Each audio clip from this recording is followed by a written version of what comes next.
Today on the table, we are continuing our Colt Gold Cup National Match Series, where we count down from 1983 to 1957, and we look at each model year on the way down. And we're getting actually pretty close. This is 1961. So this 1961 Gold Cup National Match is all original except for the mag, and I'll show you that here in a minute.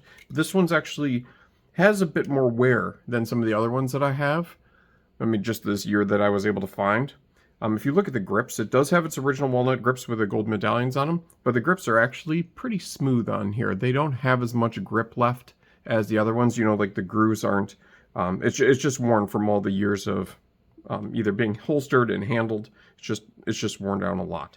Now this one, and I guess we'll do a quick safety check, as you can see, still has an amazing spring on it, but you can see it's not loaded. Now this one does not have the original mag with it. So you can see here, this is actually not even a Colt magazine. It is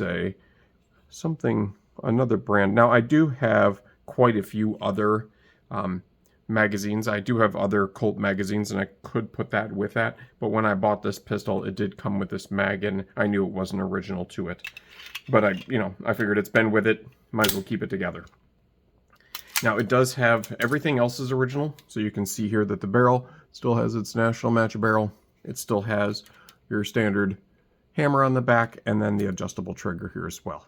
Now, wear-wise, like I was saying, like it's not too bad right here, and you can see here there's just a little bit of, I don't know if I can show you here, maybe here, just a little bit of wear right there. But otherwise, it's in fantastic condition. I mean, there's no idiot scratch on here, which is quite amazing, so whoever owned it prior to me, or however many people owned it, must have done a very good job of reassembling after cleaning.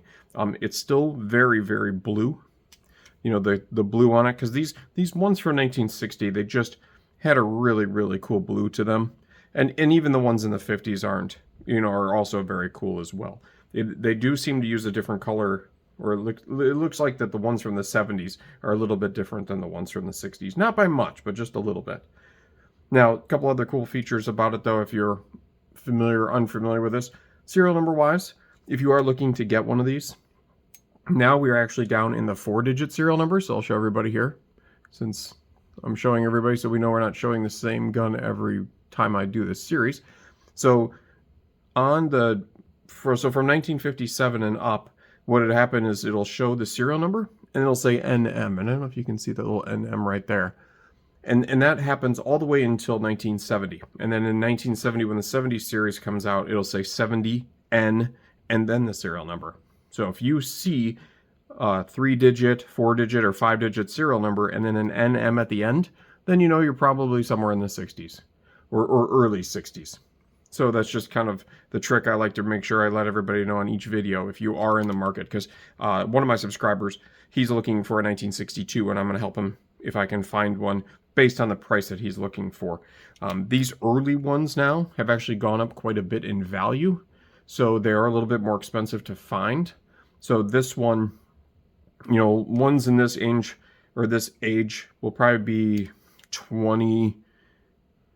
like 2200 to 2500 is what usually, if they're all original with the mag and everything and still great condition, that's probably where you're going to be able to get one for. If it's box, tool, original paper and all that stuff, those are going to be closer to 3,000, so that'll be a little bit tougher to find. And then some of the ones in the 70s you can still get for under 2,000, depending on the condition and how late it is in the 70s. So just as a price range. But if you're looking and you need some help on getting one, let me know. I have not shot this one. I should, because it's well worn, but there's only like 2 or 3 out of the ones that I have that actually shoot, because they all shoot the same.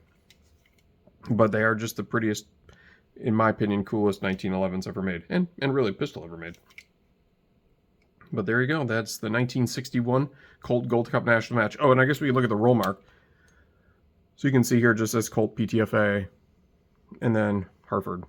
But on this side, they didn't start putting Gold Cup on these until 1970. So they just say National Match, as you can see right there. It just says National Match. And then automatic caliber 45 right there. So anyways, that's that, and I will see you tomorrow.